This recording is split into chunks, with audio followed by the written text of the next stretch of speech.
বন্ধুরা, আজকের ১লা মে শ্রমিক দিবস, আন্তর্জাতিক শ্রমিক দিবস, ইন্টারন্যাশনাল ওয়ার্কার্স ডে বা ইন্টারন্যাশনাল লেবার্স ডে। আমরা সবাই এই শ্রমিক দিবস সম্পর্কে কম বেশি জানি। শ্রমিকরা ৮ ঘন্টা বেশি কাজ করবে না সেই দাবিতে যে বোমা হামলায় কয়েকজন শ্রমিক নিহত হয়েছিল, তারপর থেকে এই শ্রমিক দিবসের গুরুত্ব অনেক বেড়ে গেছে। আজকের এই সংক্ষিপ্ত ভিডিওতে সংক্ষিপ্তভাবে কয়েকটা অজানা তথ্য জেনে নেব এই শ্রমিক দিবস সম্পর্কে। প্রথমত, হ্যামারকট ঘটনা। এই এই দিনটা 1886 সালে শিকাগোর হ্যামারকট ঘটনার স্মরণে পালিত হয় এই শ্রমিক দিবস, যেখানে শ্রমিকদের ৮ ঘন্টা কাজের দাবিতে একটা শান্তিপূর্ণ সমাবেশে বোমা হামলায় কয়েকজন শ্রমিক নিহত হয়। সেই থেকে এই দিনটার গুরুত্ব অনেক বেড়ে যায়। 1889 সালে প্যারিসের দ্বিতীয় আন্তর্জাতিক সম্মেলনে ১লা মে শ্রমিক দিবস হিসাবে ঘোষণা করা হয়, যা 1906 সাল থেকে প্রথম আন্তর্জাতিকভাবে শ্রমিক দিবস হিসাবে পালিত হয়। বিভিন্ন দেশে এই শ্রমিক দিবস বিভিন্ন নামে পরিচিত।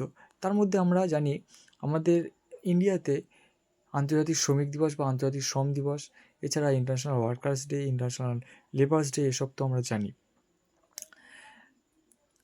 ভারতে প্রথম মে দিবস 1923 সালে পালিত হয়। সেটা মাদ্রাজে অনুষ্ঠিত হয়েছিল, যেখানে শ্রমিকরা তাদের দাবি নিয়ে প্রথম লাল পতাকা ব্যবহার করেছিল। শ্রমিকদের অধিকারের স্বীকৃতি হিসাবে মে দিবসে শ্রমিকদের অধিকার, তাদের কাজের স্বীকৃতি এবং সামাজিক ও অর্থনৈতিক সুবিধার জন্য একটা গুরুত্বপূর্ণ দিন হিসাবে চিহ্নিত হয়ে আছে। কানাডার শ্রমিক দিবস সেপ্টেম্বরের প্রথম সোমবার পালিত হয়, যা শ্রমিকদের কাজের স্বীকৃতি এবং তাদের অবদানকে সম্মান করে।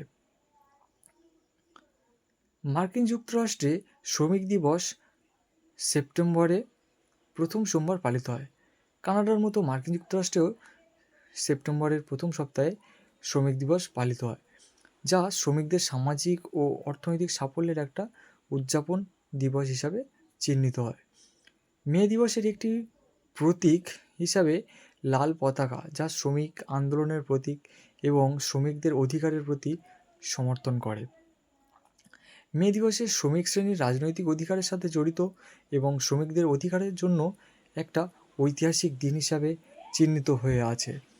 তো আমরা এটুকু জানি যে শ্রমিক দিবস হিসাবে যে ৮ ঘন্টার বেশি কাজ করব না, এটা সব সেক্টরেই প্রযোজ্য এবং শ্রমিকরা প্রথম এই দাবি নিয়ে আন্দোলন শুরু করে, কারণ তখনকার সময়ে মানে শ্রমিকদের অত্যধিক কাজ করানো হতো। পারিশ্রমিকের বিনিময় তো তখন তেমনভাবে ছিল না, কিন্তু অত্যধিক কাজ করানো হতো।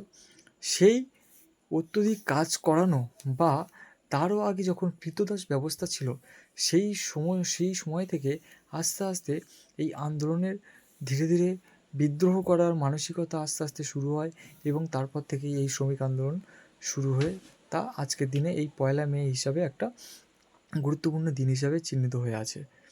এই শ্রমিক দিবসে সমস্ত মেহনতি শ্রমিক, দিনমজুর বা খেটে খাওয়া মানুষের জানাই অনেক অনেক শুভেচ্ছা।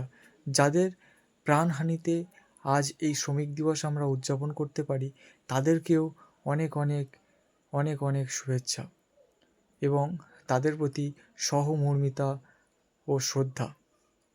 সবাইকে অনেক ভালো থাকার আশ্বাস এবং সবাইকে অনেক ভালো থাকার কামনা করেই এই ভিডিওটা শেষ করছি। নমস্কার।